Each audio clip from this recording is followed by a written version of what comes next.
नमस्कार, मैं हूं श्रीराम शिंदे और आप देख रहे हैं विश्व शांति दर्शन।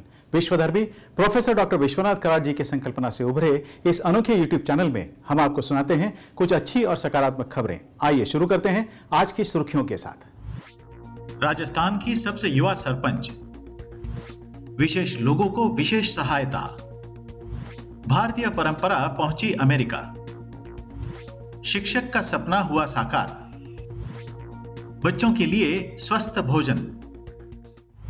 भारत की पहली सबसे युवा महिला सरपंच जिसने पुणे से किया है एमबीएस। मिलते हैं छवि राजावत से। भारत की सबसे कम उम्र की सरपंच छवि राजावत राजस्थान में अपने पैतृक गांव सोदा में बदलाव की बयार लाकर सफलता की कहानी लिख रही है। एक आरामदायक कॉर्पोरेट करियर छोड़ने के बाद वह एक सार्थक सामाजिक आर्थिक जीवन जीने के लिए ग्रामीणों को आर्थिक रूप से आत्मनिर्भर बनाने के लिए अपना सारा समय समर्पित कर रही हैं। बेंगलुरु के कृषि वैली स्कूल से अपनी हाई स्कूल की पढ़ाई पूरी करने के बाद राजावत ने 2003 में पुणे के Balaji institute of modern management से एमबीए करने से पहले दिल्ली के लेडी श्रीराम कॉलेज से स्नातक की पढ़ाई की थी और उन्होंने 30 साल की उम्र में भारत के सबसे कम उम्र की सरपंच बनने के लिए जीत हासिल की। राजावत मुख्य क्षेत्रों जैसे पानी, स्वच्छता, बिजली और सड़कों पर काम कर रही हैं ताकि यह सुनिश्चित किया जा सके कि ग्रामीण जनता गुणवत्तापूर्ण जीवन जी सके। बौद्धिक अक्षमता वाले सैकड़ों लोगों को मिली नौकरियां। 3 दोस्तों का उपक्रम। 2008 में 3 दोस्तों ने एक हॉबी क्लास शुरू की जिसका उद्देश्य बौद्धिक अक्षमता वाले लोगों को पूरी दुनिया में एकीकृत करना था। आज वह सीखने की अक्षमता, डाउन सिंड्रोम और ऑटिज्म वाले लोगों के लिए एक पूर्ण प्रशिक्षण केंद्र बन गया है। यहाँ वे इन लोगों को प्रशिक्षण प्रदान करते हैं और उन्हें कार्यात्मक शिक्षाविदों, सामाजिक कौशल, शारीरिक कल्याण, दैनिक गतिविधि प्रशिक्षण और अतिरिक्त पाठ्यचर्या जैसे कौशल से लैस करते हैं। उनके प्रशिक्षण का दूसरा क्षेत्र है व्यावहारिकता, जहां वे उन्हें नौकरी के लिए तैयार करने और आयु के अनुसार उपयुक्त रोजगार खोजने के लिए प्रशिक्षित करते हैं। लगभग 250 विकलांग लोग आज रेस्तरां, कॉरपोरेट, सुपरमार्केट और अन्य आतिथ्य क्षेत्रों में काम कर रहे हैं। 2011 में लॉन्च किया गया मन centre for individuals with special needs 3 दोस्तों और विशेष शिक्षकों बेवरली लुइस, गीतांजलि गौर और दिलशाद मेहरशाही के साथ साथ चौथे सह-संस्थापक गौतम लालवानी द्वारा संचालित है। मिट्टी, भूसे और बांस से बने घर, ये जुनून अब भारत से अमेरिका तक पहुंच गया है। मिट्टी की झोपड़ी, फूस या खपरेल की छत, यह विवरण भारत के किसी दूर दराज के पिछड़े गांव की तस्वीर दिमाग में बनाती है, लेकिन अब यही तस्वीर अमेरिका जैसे विकसित देश के मोंटेना या एरिजोना जैसे राज्यों में दिख रही है। दरअसल अमेरिका में पिछले 2 साल में मिट्टी और भूस के मिश्रण से घर बनाने का चलन तेजी से बढ़ रहा है। यह अभियान 1995 में स्टैनफोर्ड यूनिवर्सिटी के 3 छात्रों ने शुरू किया था।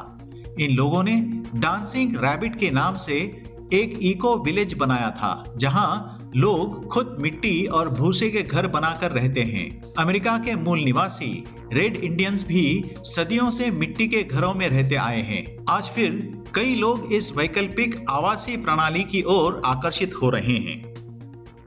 24 साल के इंतजार के बाद एक शिक्षक को मिली नौकरी। परीक्षा पास करने के बाद भी बेकार रहना पड़ा था।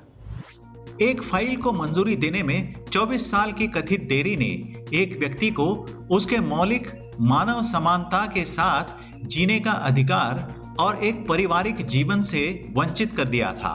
आखिरकार उसे ये नौकरी मिल ही गई। श्रीकाकुलम के अलक्का केदारेश्वर राव 33 साल की उम्र में सरकारी शिक्षक के पद के लिए परीक्षा पास करने के बावजूद जिंदा रहने के लिए सड़कों पर भीख मांग रहे थे।